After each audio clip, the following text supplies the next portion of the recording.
welcome to the Sex and Wellness Podcast with Dr. Mary. Today I am here with Dr. Maya Papaya. She says, ruff, ruff. She's the little doggy that's always in my videos. If you have not met her, she's a Yorkie poo. Anyways, so we got an overwhelming response of questions and people just after our medical gaslighting video and podcast on so many people saying, oh my gosh, this is happening to me right now. And the biggest question is, what do I do? Right? And it was a lot of people were validated. And they were validated because this is something that is so ongoing and so chronic. And it's hurting so many people. And unfortunately, a lot of these people are women. And it's due to unknown symptoms or unknown diagnoses that are not well understood in Western medicine. And today we're going to go over a lot of the common things that I've seen as a clinician on things that are people are constantly thrown, from doctor to doctor to doctor with not a ton of answers. And, they go into this limbo period in their life where, okay, well, nobody can figure them out. So then they start questioning their sanity and just really trying to do anything to help themselves get better. But, with the lack of resources and not knowing what to do, that can be debilitating. And like I've said, I've dealt with this even before my cancer treatment with chronic Epstein-Barr virus flare-ups and stuff like that. Like that wasn't even recognized as a thing. And now it's coming out more about how that is due to a lot of underlying conditions, even though a lot of people are exposed to it. Certain people have different reactions, and I'm one of those people. And so I just want to say that if you are somebody that's being gaslit currently, hang in there. I'm going to give you some resources and some tips on how to navigate this, okay? Because if you're looking into only Western medicine and all your tests came back negative and nobody can figure out what is going on, you may need to look a bit more at an Eastern medicine approach, which includes addressing lifestyle as well as deeper emotional wounds or ongoing deeper emotional things that are going on that you may not even notice, right? And so those things are not really well accepted in Western medicine because there's no technical proof. But if you ask people, proof as in, like a randomized controlled trial, right? There may be, but the overall consensus is, oh, that doesn't back up with research. But let me back up a bit more. Let's talk about how evidence-based medicine includes three things. It is not just the research, okay? Research is part of it. It is the patient and the clinician's experience, okay? So when you are being consistently denied and told that nothing is wrong with you and that it's in your head, they are completely ignoring one of the three pillars of evidence-based medicine. And so you know your body better than anybody else, right? And advocating for yourself is so important, but you can also almost feel like you're insane and you can feel like you're being too much. And I truly believe that based on how society has really silenced women and, kept us small, by us asking questions, it almost makes we feel bad because we don't want to bother somebody or be, a nuisance. But the reality is you're not, okay? You're not. And it's just a matter of you finding a practitioner that's A, willing to listen and B, willing to help you navigate. And that person may not be, any of the practitioners you've met. If you feel like you're constantly gaslit, that is not normal. That is not okay. Actually, it is normal. And it's very common, which is unfortunate, but it should not be happening. And I say it's normal because of the overwhelming response I see in the clinic day in and day out, but also even, like I said, just with messages I've received over the past few weeks after we did our medical gaslighting episode.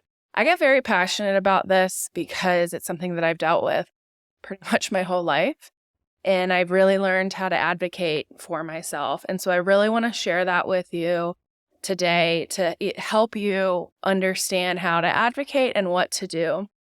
But I will say that out of everything in the healthcare system, two things are not addressed: lifestyle and emotional stressors are huge, okay? And if we're not looking at those things, we're not addressing a deeper rooted issue. Usually we have things that manifest in symptoms because of deeper stressors that are going on. And I've always liked to look at things from a scientific point of view because it helps me understand things a bit more. So I'll address it from an evidence-based version. So basically, think about this. If you are constantly a people pleaser, I'm just going to talk about myself. I'm a recovering people pleaser. But if you're constantly trying to please others, what does it feel like in your body? Do you feel like your body can be at peace, at rest, right? When you're around others or by yourself. If you are constantly thinking, oh my gosh, did I upset that person? Oh my gosh, does this person hate me? Oh my gosh, I need to do that for this person because my value system is that I'm supposed to put myself last. This is especially true for moms in the United States, right? And so what we've developed is this culture of not even just hustle. Well, hustle from like a workplace standpoint, but also from mom culture. And just culture in general. As women, we are taught to act like a lady, don't talk too loud, don't make too much of a fuss, don't curse, don't do all these things, right? But all of that ultimately is controlling our behavior and teaching us not to advocate for ourselves. And so I just want you to recognize that it is okay to advocate for yourself. It doesn't mean we need to be screaming and yelling all the time. I don't know why I said that, but I mean, let me give you an example. If you're going in to see a doctor and you're immediately like, this is the test that I want, I know this is this, da-da-da-da-da-da-da, and are rude and just demanding, that's also off-putting too, right? Because A, either that's the first time you're meeting that practitioner, so there's no rapport developed, or B, if they're not listening in the first place, you might need to see somebody else. But C, also recognizing hey, there's a balance between I struggle with being a hypochondriac with everything I was worried something was going on versus actually truly listening to my body and trying to figure out what is going on. So it's a balance, right? And so how do you do that in a way that, can advocate for yourself, but also help you find practitioners that will help give you some answers? And so, like I mentioned before, the emotional stressors. And so if you're constantly doing for others and never for yourself, you are going to be physically exhausted. I personally did not realize until this year that one of my major causes of my chronic fatigue is people pleasing because it just wore me out. I was exhausted and constantly worried I was going to upset somebody. And I didn't realize how much that took a toll on me. So when you're constantly putting other people above yourself or constantly not at rest with your nervous system, either anger or constant frustration or people pleasing, not getting enough rest, living in hustle culture, what's happening is your body is not getting any downtime from the overactivation of the nervous system. So when you go into fight or flight mode, which is increased heart rate, sweating, you can feel yourself being more irritable. Everybody has different types of symptoms, but there's some just common ones, like I mentioned. It is normal for us to go into fight or flight. What is not normal is staying in there. And so when you can pull yourself out of it and go more into that rest and digest mode, that's where lifestyle changes can help you with that. And from a scientific standpoint, if you're constantly in that stress mode, like I mentioned, your cortisol increases, and that can set everything off, right? That can increase your blood sugar. That can set off other hormones. There's a variety of things that it can do. And then that affects your sleep. That affects where you gain weight in your body, usually the midsection. That affects your energy levels. That affects chronic stress, affects the heart and can cause more cardiac issues. It can lead to diabetes, right? So we know these things, but we're not correlating it with the emotional stressors. Dr. Gabor Mate I've mentioned him before, but his work is incredible, and he really dives into this and looks at these different diagnoses and why, and it really can go back to looking at it from a cultural perspective, especially in the United States, and it can be worse in other countries as well. But from a woman's standpoint in the United States, like I said, there's more of this people-pleasing thing going on. And like I said, I'm victim to it and I struggle with it and I have to work on myself from that standpoint. And then lifestyle, right? So if you're not getting sleep, if you are not getting the best sleep, if you are not making meaningful connections that allow you to be truly authentic in your true self, if you are in a home maybe where you don't have a good filtration system, or even if there's mold in the house, if they're not changing the filters as much, if you are the water that you're drinking, like, do you know what you're drinking in your water? Do you know what foods you're eating, right? And I'm not saying this to stress you out. What I'm saying is just being aware of your surroundings, because it's the constant exposure that becomes more of the issue, right? And so if there's little things that you're like, wow, I wonder if that's correlated, maybe it's something you explore a bit. And then exercise on top of that. The other thing that happens sometimes with exercise is if you grew up in the 90s and 80s, it was this low-fat culture, be skinny, skinny, skinny. And so we're working ourselves to death to achieve this never-ending ideal body, which nobody has unless, nobody has, because the ideal body is so different for everybody. But the reality is that if we can start listening to our body and what it wants and what it's craving, and how to understand how to navigate that can make a difference in your health too, right? Are you eating fruits? Are you eating veggies? What does your diet look like? Because I know when I'm in chronic fight or flight, what happens is that I crave like sweets, I crave carbs, really like pizza and things like that. And what that does is it tells me, oh, okay, well, why am I in this state and how can I get myself out of it versus staying in that, right? But it also can be hard when you're depressed or anxious and how to get out of that. And so that's something working with a psychotherapist can help you with, or a psychiatrist, depending on what's going on. But overall, my point is that I want you to look at your lifestyle as a whole. Sometimes I'll ask my clients, when was the last time you belly laughed? What is something you enjoy doing every day? Even if it's something small, it doesn't have to be crazy. It can be maybe having a latte in a fancy glass, having a certain ritual you do, maybe journaling, whatever it is, what helps you feel like your true authentic self. And as you start feeling more your authentic self, you might hear the term feeling aligned.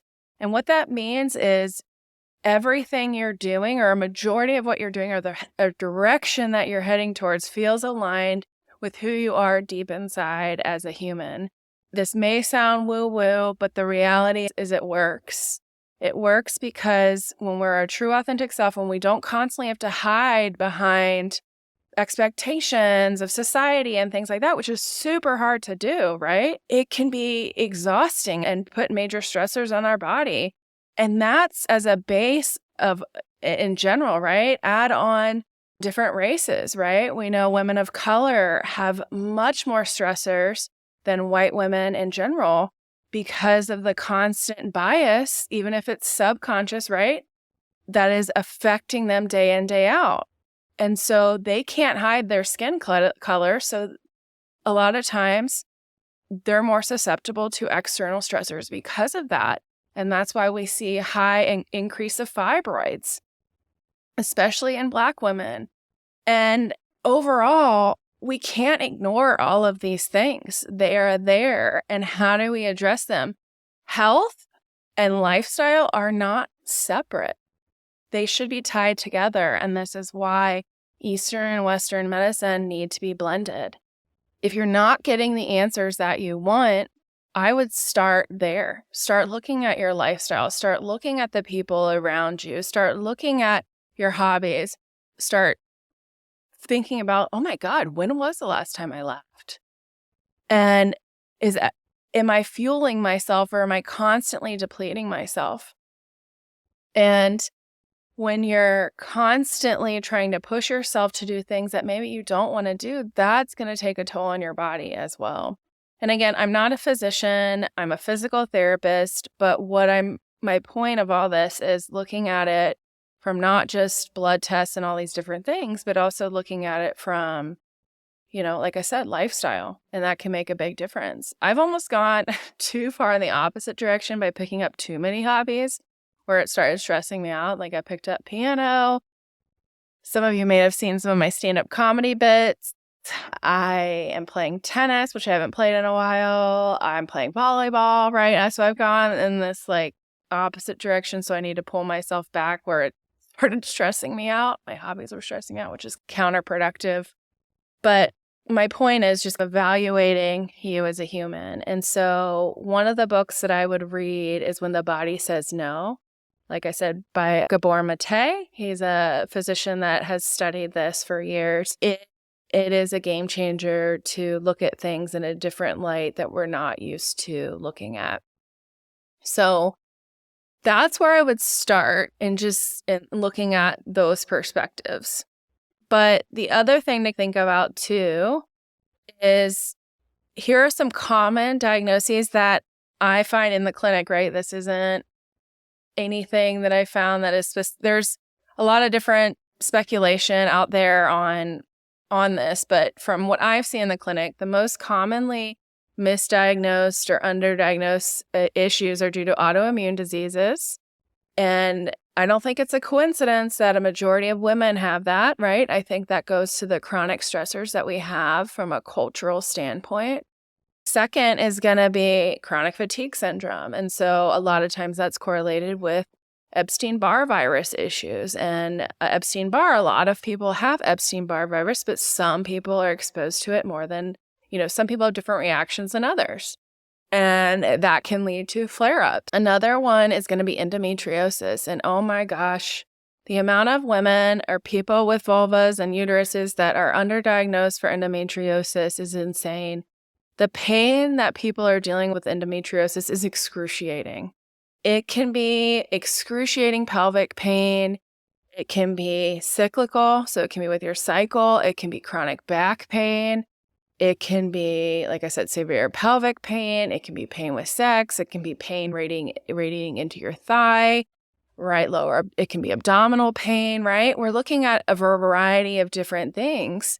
And unfortunately, the only way to truly diagnose endometriosis is through a laparoscopic procedure where then they'll take the endometrial tissue that is grown outside of the uterus and they will test that in order to determine if it is or not. But the good thing is, though, is that you can start monitoring this now and see, is that something that's occurring?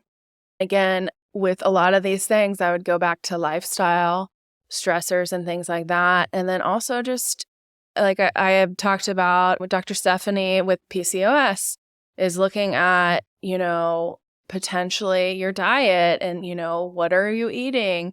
How does that affect your period? I know personally I've had endometriosis. I swear to God, I think I have like everything under the sun. So you're probably listening to this and like, does this chick not have something?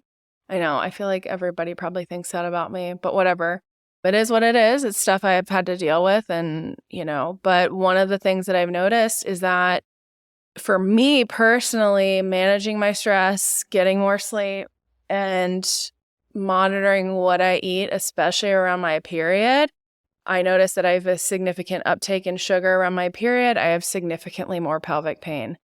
There are some people that say this is helpful for them as well. I do believe a lot of conditions, again, not proven, but from what I've seen, A lot of conditions are due to irregulated blood sugar, even though it may be shown that their A1C is normal. But these spikes and crashes can be a significant issue on the blood sugar. And that can be due to cortisol, right? Constant stressors. B, it can be to increase carbohydrates without adding protein. When you add protein or fat, it helps stabilizes your blood sugar. And just not even knowing, right, that this is a thing. And so looking at blood sugar management, and that's something I talked about in the previous podcast. Another thing to think about too is PCOS, so polycystic ovarian syndrome. A lot of times people are completely unaware of this as well. If you want to learn more about it, you can listen to the previous episode, but the biggest thing with that is going to be, changes in your cycle. It's going to be pelvic pain. It's going to be an increase of estrogen. It's going to be insulin resistance, which makes your insulin not respond as well to the glucose, or your glucose does not respond as well to insulin. And so what happens is, you've got more glucose floating in your bloodstream because you're constantly trying to secrete insulin, which then your body eventually becomes resistant to it. And you'll find that people hold this weight in their midsection. And so there tends to be a body type. Not all people with PCOS have this body type, but it tends to be more weight in the midsection and thinner legs and a lot of the things that we discussed in the previous podcast. Another ongoing one that I find that is misdiagnosed is POTS. And so that's going to be a lot of temperature dysregulation. So you're really hot or really cold, increased heart rate, decreased heart rate, blood pooling. It can be increased anxiety. It can also be the inability to stand up for long periods of time. We've seen this correlated with long COVID. And so there's a whole aspect of that. And I can, just some ideas for POTS is that's also can be related to Ehlers-Danlos. So Ehlers-Danlos is another common diagnosis, Ehlers-Danlos syndrome, right? Another syndrome because they're not as well understood. And so somebody with Ehlers-Danlos can have a variety of symptoms, but a lot of times it can be due to significant musculoskeletal pain because of laxity in the joints. And that's just to simplify it, but it can lead to, a lot of times these things can be linked together as well. And some other stuff for POTS can be looking at your salt intake. A lot of times people suggest compression socks. There's a variety of things, but again, I'm just scratching the surface here. We can do more episodes on this, but I wanted to give you some resources as well. So we've got, a variety of things too that in general, like fibromyalgia. I think I mentioned that previously. I'm not sure if I mentioned it between one of my takes because I messed up earlier, but fibromyalgia, a lot of times with people with fibromyalgia are like, oh, you have pain and we don't know what's going on. You have fibromyalgia. And so that can be frustrating for people as well, because just because you have pain doesn't mean you have fibromyalgia. And another two things are going to be Lyme's disease and lupus. And so just to give you an idea of the different things. And so then what to do, right? I would say, how do you advocate for yourself for these things? One of the bigger things that you can do is if you truly feel like you cannot find somebody in the medical system that's helping you, and I say Western medicine, naturopathic doctors can be great. There are still some doctors in Western medicine that, can do a great job at this. But the reality is you may have to seek more Eastern medicine. So a lot of times people go to acupuncturists, they'll go to naturopathic doctors, integrative physicians. If you have access to them, that's where I would start. And then they can help you navigate the system a bit as well. Looking at your lifestyle and working with a psychotherapist and kind of managing a lot of these different things. These are just suggestions, right? I don't know what's going on necessarily with your health, but I want you to start thinking outside the box. And unfortunately, that means you might need to look in other avenues like we just discussed. Overall, when you're being gaslit and you're not getting the test, right? The things I just suggested previously, the people to see, you can see those people at any time, but that's if you cannot get the answers that you want, right? I have many people that have been asking for MRIs or scans of their abdomen and have not been given them because for whatever reason. And so if you haven't had tests run to figure out what's going on, or you're not getting the tests that you're requesting, then you're going to have to advocate. Okay. And so what does that look like? That looks like you going in, telling whoever you're seeing what's going on and seeing how they react. If they immediately dismiss you without even assessing you, that's a red flag. If they laugh and say that's impossible, or they just are super dismissive, that's a red flag, right? And so sometimes you have to see multiple providers to get testing done, unfortunately. And you can advocate for yourself and say, hey, this is what I think is going on. This is what I'm feeling. I've had all these tests done, giving an extensive medical history so they can have an idea. And then you have something a bit more to work on. So the biggest thing I can say to do is it's going to take some time, and you might be able to find people through other people that you know, or through a practitioner that you may know that will advocate for you or can help you advocate. I will say that it might take some time to find that person, unfortunately. And what sucks is that gets expensive, and that's a lot of time. And so the best thing I can say is you just might need to research who is willing to listen. There's support groups as well, which those can be hit or miss. But just start researching and get an idea of who's willing to listen and help you get some answers. And, it's time intensive and it can be expensive. And a lot of times doctors or these practitioners are out of network. But, it's one of those things where sometimes if you are really wanting to use your insurance, they can provide a gap exemption, but that takes a ton of paperwork on the back end and you're not fully guaranteed for that. I would look at different things called what's it called? Oh, sidecar. I'm not sure what states have it. I know Texas has it. I don't qualify for it because I had cancer 4 years ago, but I will be able to qualify in 5 years. But basically, they will help. You pay a certain amount, I believe a quarter, and then they can help you. Then you can pay for things through them. It's not an insurance plan. It's almost like, from my understanding, it's almost like an adjunct just to help you. If you have a base plan, and then you can use this. I would highly recommend direct primary care doctors.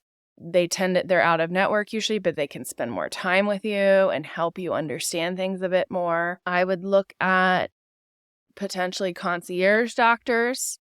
That can be helpful as well because they have more time. A lot of times these issues are due to the inability to sit down and talk to the person.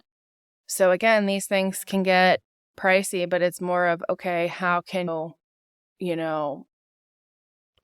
see what works for you. But going back to sidecar, another one is Care Credit. Care Credit is a credit card company that will allow you to, depending on the business, but if they take it, so basically it can be a 0% credit card. So sometimes people don't have to pay any interest for up to 6 months, 12 months, and I believe 18 months. So there's that.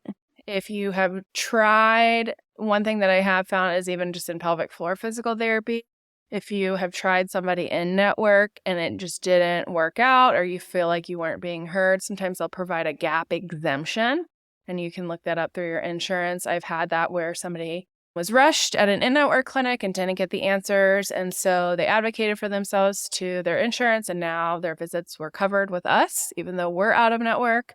So that's another big one. Looking to see hey, if you have an HSA card, HSA or FSA, these are health savings accounts that sometimes are through your employer. That can be helpful as well. Another thing to look at too are, going back to the direct primary care, I go to a doctor here in Austin. She's been amazing.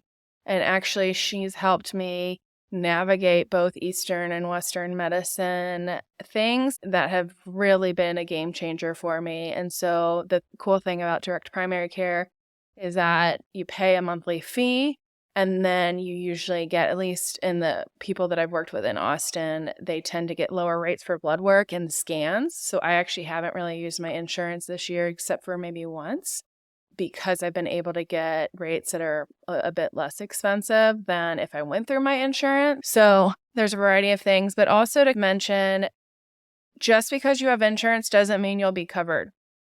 And so, for instance, if you have a $5,000 deductible, you're likely going to pay out of network for every provider, even if they take insurance. So if you have that, you might as well go out of network and have more time with a practitioner. It's this illusion that once you hit your deductible, everything's paid for. That's actually not true either. You can still have additional costs, right? So if you hit your deductible, you might still owe 20% of the visit after that too. So you're still paying, and that's assuming it's covered, right? And so I guess I'm diving a bit too much into insurance, but I think it's important for you guys to know this because you're going to be navigating a lot of different things as you get some answers. But like I said, just because you have insurance doesn't mean you're covered.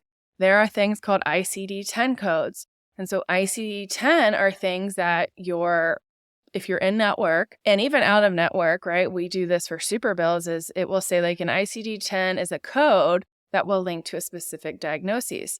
And that has to line up with your insurance perfectly in order for that to be covered, right? So if you have low back pain and your insurance does not cover low back pain, it only covers a low back with sciatica, that's a different code. It will likely be potentially denied.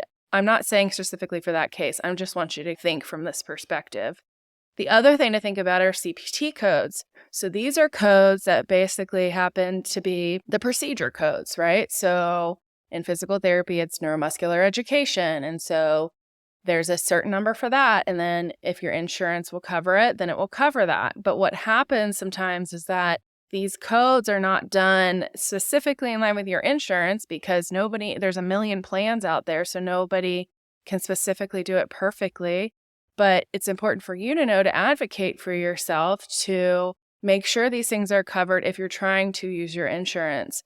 But I just don't want you to think that, oh, I have insurance, so it's going to be less expensive. You actually may be more expensive in the end and less quality care. Not saying everybody that takes insurance is less quality care. The system is set up for it to give you less quality care because the reimbursements are less and less and less in healthcare, which means that they have to treat so many people, which means they only have 5 to 10 minutes to talk to you. And in the end leads to gaslighting because they don't know or they don't have the time, right? So looking at all those things, looking at the cost breakdown and all of that. And then even looking at how, different plans are popping up more now because it's almost January. So looking at plans and being like, do I want a really high deductible plan? And then do I want to use like a direct primary care or a concierge doctor to help me with the rest, right? And so that's typically what I do because I find it's just a lot easier. I get listened to, things are taken care of. I'm with the same person. I'm not rushed. I can get appointments sooner. And, direct primary care doctors, I'm just throwing out some general numbers. Don't quote me on this, but sometimes it can be anywhere from $50 a month to $100. And so, you can start looking at it as okay, well, what is my insurance cost monthly, right? So if you're paying $600 a month for a deductible that's $5,000, or sorry, maybe $1,000, you might be like, okay, am I actually going to use that deductible? Or is it something that maybe I save on my monthly premiums and dump that money into using a primary care or going out of network with somebody that's going to sit down and be able to listen and dive into things? So I think it's important for you to understand that because there's just this whole other world of advocating for yourself. Another thing to think about too, I know it's such a pain in the ass, but basically even if you're getting biopsies and these tests, I want you to make sure that that it is actually covered, right? So and if you're paying cash, that's one thing. But say you go in for surgery, right? You might be covered in that surgery center, but are you also covered through that doctor? But also, if they biopsy it, if they take a biopsy and they send it to a lab, is that lab covered?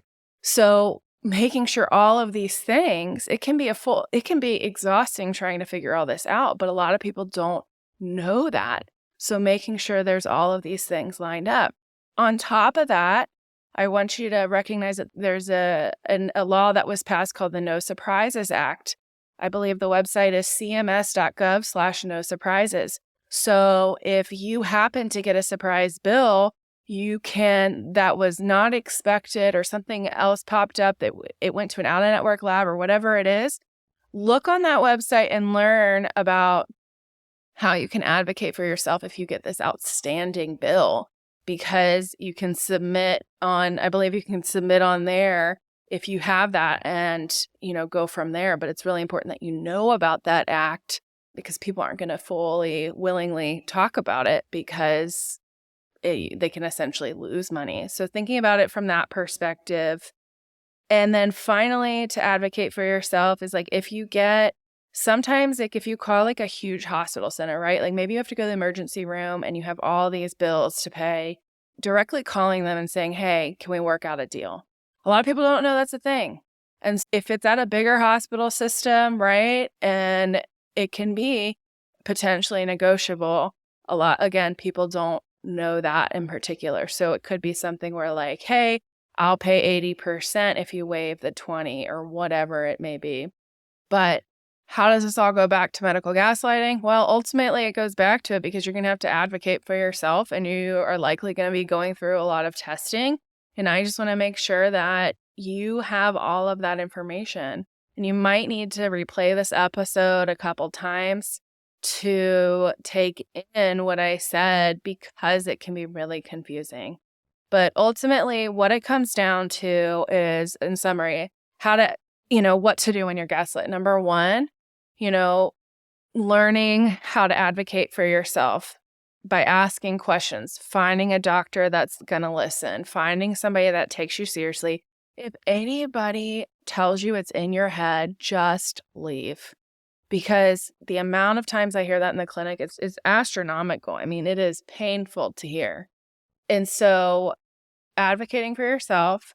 2, looking at your lifestyle, diet, and emotional stressors. That's going to be a big one. 3 is going to be, I threw out some diagnoses that are commonly misunderstood. It may be something that, maybe those are some that you just navigate and look up yourself, because, autoimmune is a big, widespread thing, but usually that can be helped with a lot of diet, exercise, emotional stressors, reducing emotional stressors, and anti-inflammatory foods, a variety of different things, right? I'm not a health coach. I'm not a physician. I'm not a dietitian, but I want you to, again, start thinking about these things. And then finally, looking at different plans that will help you navigate the system more affordably, right? There's also health share plans too that I didn't mention that you can also look at. Going for your basic United Healthcare, Aetna, Blue Cross, you're likely, going to run into the same stuff over and over. So there's, like I said, some other alternatives there as well.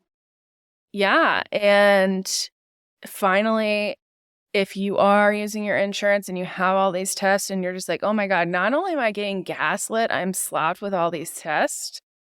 Look into the No Surprises Act. Call up the biller directly, see if you can negotiate. Make sure, before you have a procedure, the doctor, the either hospital or the surgery center is covered and the doctor's covered. There's 3 different, and the anesthesiologist. So you've got the doctor performing the surgery or procedure, you've got the anesthesiologist, you've got the surgical center or hospital, and then you've got the lab if they find a biopsy. So all of that can make a big difference in you spending tens and thousands of dollars on your healthcare versus learning how to navigate the system. So hopefully that didn't overwhelm you too much. Just know that you can always go back to this episode. I'm happy to answer any questions. I did this episode because I got feedback on people wanting to know what to do. So feel free and send me a message on Instagram, drmarypt, or drmary@resilient-rx.com. That's also in the link below. So thank you guys so much. And Maya fell asleep, clearly. And I hope you ignore my red face. I got a peel. And so hopefully that will become less irritated. Anyways, I will see and talk to you guys soon. Thank you.